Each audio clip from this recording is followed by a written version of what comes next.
Another disturbing story. A pregnant Jewish woman has just been assaulted in London. This horrifying footage was posted on Twitter by the Shomrim neighborhood security organization. You can see a man sneaking up behind the woman who is 27 weeks pregnant and attempting to cover her head with a paper bag. When the woman resists, he punches her several times in the stomach before fleeing the scene. Just horrifying. Well, we have our UK correspondent Jonathan Sacerdoti joining us with the latest on this. So first of all, how is this woman doing and what happened after the suspect fled the scene?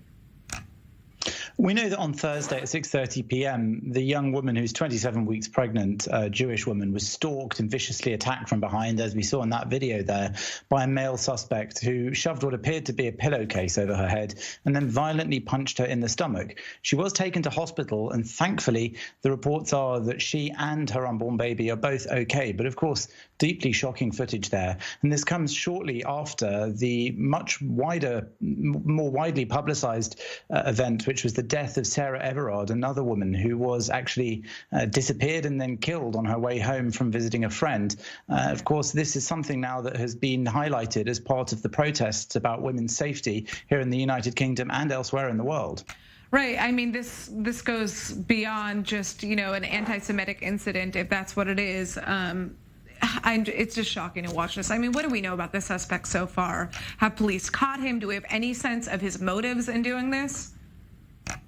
So there is obviously fairly clear footage of the suspect there from the CCTV, and the Shomrim Neighborhood Watch Group say also that they've looked through hours of other CCTV, and that from that they've seen that he was stalking this woman for around 20 minutes before the attack. So certainly something very suspicious going on there. We don't know much about the motive. We don't know much about the man, only what we can see in the images, that they believe he's in his 50s and that he is a white male. Otherwise, the motivation for the attack is also unknown. While, of course, she is a Jewish woman, it is a very Jewish area, and she does have some of the hallmarks of how Jewish women of a certain religious observance dress. It's not necessarily clear that this man attacked her because she's Jewish. The motives are so far unknown, but it does seem that that may have played a part, and that could play a part in police's inquiry into the attack. We're seeing a rise in anti-Semitic incidents across Europe, and I would like to speak about this issue, whether or not we know the motive.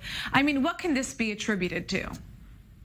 Well, of course, anti-Semitism is one of those things that has dogged Jews wherever they've lived in the world, and especially in Europe, over recent decades. Here in the United Kingdom, during the leadership of the Labour Party by Jeremy Corbyn, it was much more in the forefront of people's attention, higher profile in the news, because many saw the anti-Semitism problem within the Labour Party growing. Of course, Jeremy Corbyn's gone, but anti-Semitism isn't necessarily, not even necessarily gone within the Labour Party, though the current leader, Keir Starmer, is adamant that he wishes to stamp it out and to show that there is new leadership in the party.